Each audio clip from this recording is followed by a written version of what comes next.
इमरान खान जो हैं वो बिल्कुल हमारे सामने खड़े हुए थे, जर्नलिस्टों के सामने, और जर्नलिस्ट उनके सवालात कुछ पूछ रहे थे, कुछ सवालात मुझे पूछने का मौका मिला। बाकी जर्नलिस्टों ने बड़े बेशुमार और बेहतरीन, बड़े ज़बरदस्त उनसे सवालात किए। मैंने उनसे पूछा कि रऊफ़ क्लासा साहब जो हैं, उन्होंने कहा है, उन्होंने ट्वीट किया है कि असद मजीद तो साइफ़र फ़ैसले के मुताबिक बता रहे हैं कि साइफ़र में तो कोई धमकी वाली बात ही नहीं थी, खान ने इसे ट्विस्ट किया। ये रऊफ़ क्लासा साहब का ट्वीट मैंने उनके सामने रखा। फिर मैंने उनसे पूछा कि आप जनरल बाजवा को तो सैक करना चाहते थे। फिर मैंने उनसे पूछा कि आखिरी रात क्या हुआ था। फिर मैंने उनसे पूछा कि आपका आर्मी चीफ़ का इंतखाब कौन थे, आप किसे लगाना चाहते थे। बाकी दीगर जो जर्नलिस्टों ने, उन्होंने बेशुमार और बेहतरीन बातें पूछी। सबसे इम्पोर्टेंट तरीन बातें जो उनसे पूछी गई, उनमें कहा गया कि उस वक़्त के जब DGI, जो उस वक़्त के आर्मी चीफ़ जब DGI थे, तो उन्हें जब ओहदे से हटाया गया तो ये किसका इख्तियार था, और आपने हटाया या जनरल बाजवा ने हटाया, और ये क्यों ऐसा हुआ, ये बात भी पूछी गई। फिर उनसे पूछा गया कि आपको जो डील ऑफ़र हुई है वो क्या डील है। फिर उनसे पूछा गया कि जो आर्मी चीफ़ है उनके नाम आपका क्या पैगाम है, आर्मी चीफ़ के नाम क्या पैगाम देते हैं। फिर उनसे पूछा गया कि बुशरा बीबी जो हैं वो तो लग्जूरियस हाउस अरेस्ट हैं, और आपके जो पॉलिटिकल वर्कर्स हैं वो तो जेलों में सड़ रहे हैं या जेलों में मुक़य्यद हैं।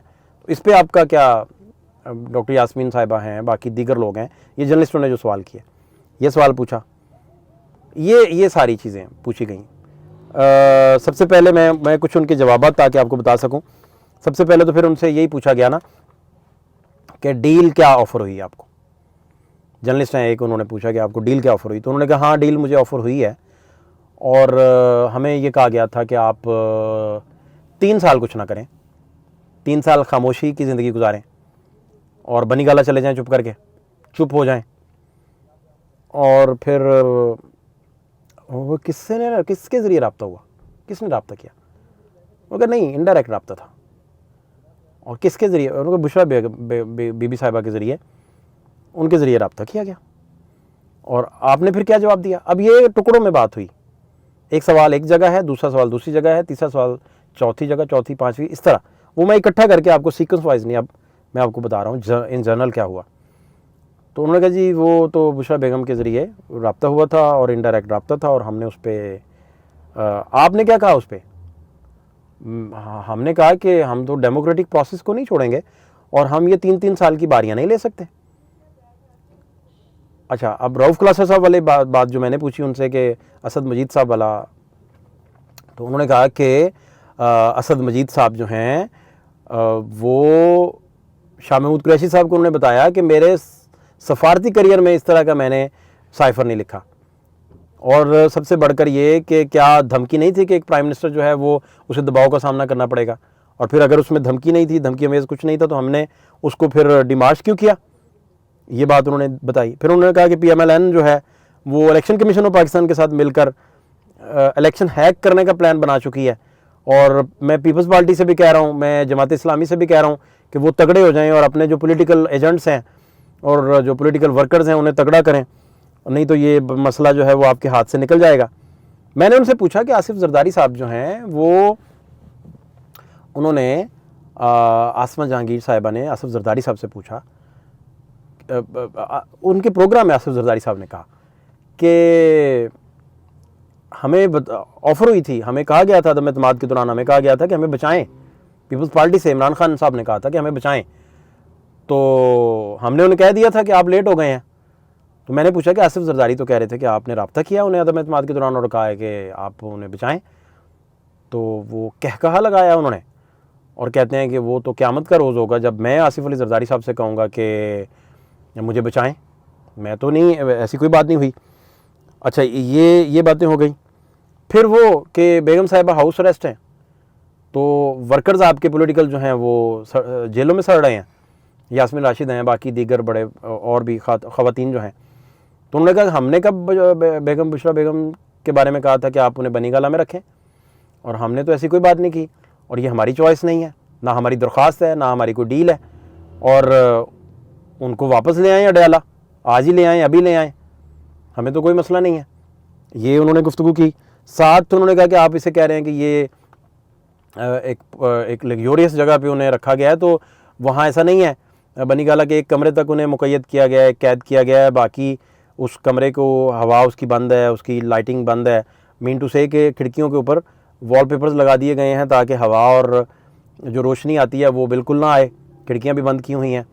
तो वो लग्जोरियस कैसे हो गया? लेकिन फिर भी अगर वो अडयाला जेल लाना चाहते हैं तो वो अडयाला जेल में ले आएँ।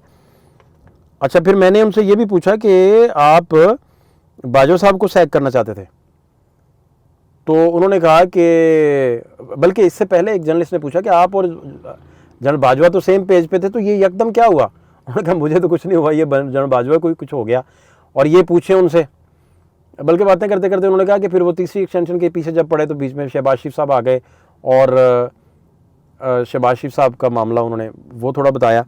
लेकिन उन्होंने कहा ये ख्वाजा आसिफ साहब से पूछें जो जनरल बाजवा से के सुसर साहब जो हैं उनके पास बैठे रहते थे, और वो बताते हैं, ख्वाजा आसिफ बताते हैं कि ये तो गवर्नमेंट को टॉपल करना चाहते थे, तो उसके बारे में जनरल बाजवा साहब के बारे में तो अब सब बातें यही कर रहे हैं।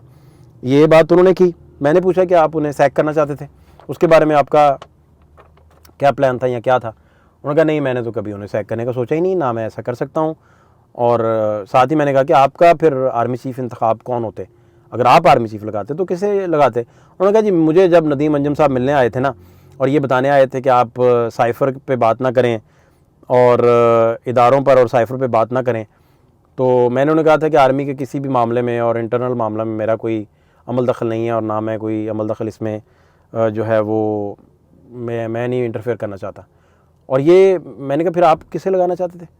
उन्होंने कहा जी वो जनरल बाजवा जाके बताते थे लोगों को कि मैं जनरल फैज़ को लगाना चाहता हूँ, मैं आर्मी के किसी भी मामले में कोई इंटरफेरेंस नहीं करना चाहता था। मैंने कहा फिर आखिरी रात आपकी कैसे गुजरी? वो आखिरी रात क्या थी? उन्होंने कहा कि आखिरी रात कुछ भी नहीं, ठीक था। मैं शौकत खानम की अफ्तारी थी, वो मैंने अटेंड की। उसके बाद मैं PM हाउस चला गया, वहाँ मैंने पार्लियामेंट्री पार्टी का जो है वो इजलास लिया और मैंने साइफ़र को डीक्लासीफाई किया, जिसकी वजह से वो पब्लिक डॉक्यूमेंट बन गया। और फिर मैंने सहाफ़ियों से मुलाकात की और ये सारा मामला जो है वो उन्होंने कहा ये हुआ।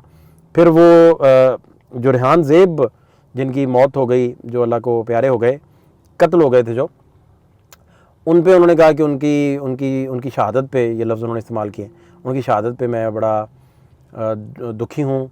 लेकिन वो मुझे याद है एक दफ़ा मेरे पास आए भी थे और उन्होंने मुझे कहा था कि मैंने चीफ़ मिनिस्टर की चोरी पकड़ ली है, तो इस वजह से चीफ़ मिनिस्टर ने मुझे खुडे लाइन लगा दिया। ये उन्होंने इस बारे में कहा। फिर आर्मी चीफ़ के बारे में पैगाम, आर्मी चीफ़ के बारे में पैगाम पर उन्होंने कहा कि मेरा आर्मी चीफ़ के नाम पैगाम ये है कि पॉलिटिकल डिस्टेबलाइज अगर होगा तो इकॉनमी का डिस्टेबलाइज भी होगा, और 25 करोड़ लोग जो हैं वो उनको उनकी जो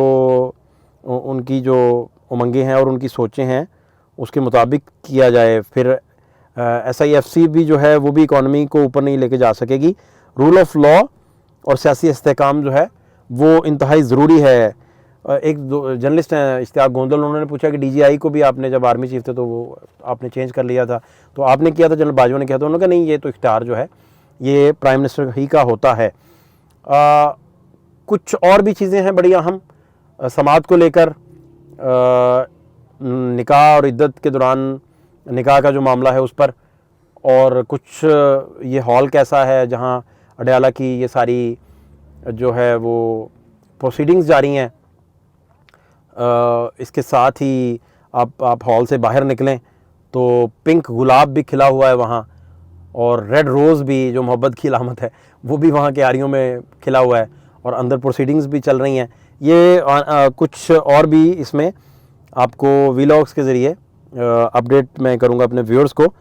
और इसमें ये अहम तरीन चीज़ें जो आज देखी वो मैंने आपको बताई हैं। और ये गुफ्तगू जो उन्होंने की इमरान खान साहब ने, और तकरीबन 15-16 जर्नलिस्ट जो हैं उनके साथ गुफ्तगू की, और सब जर्नलिस्टों ने बेहतरीन, उनसे मेरे अलावा जितने भी जर्नलिस्टों ने सवालात किए वो बड़े तगड़े और बड़े बेहतरीन सवालात थे, बड़े टू द पॉइंट थे, बड़े प्रिसाइज थे। और पहली दफ़ा वो डील की बात का उन्हीं जर्नलिस्टों ने मुझे बताया कि ये रोज़ हम डील की बात पूछते हैं या कुछ ना कुछ पूछते हैं तो ये कुछ नहीं बताते, तो आज इन्होंने डील की बात भी की है, उस पर खुल के गुफ्तगू भी की है। फौज शहबाज खान को इजाज़त दीजिए, अल्लाह ने के पान।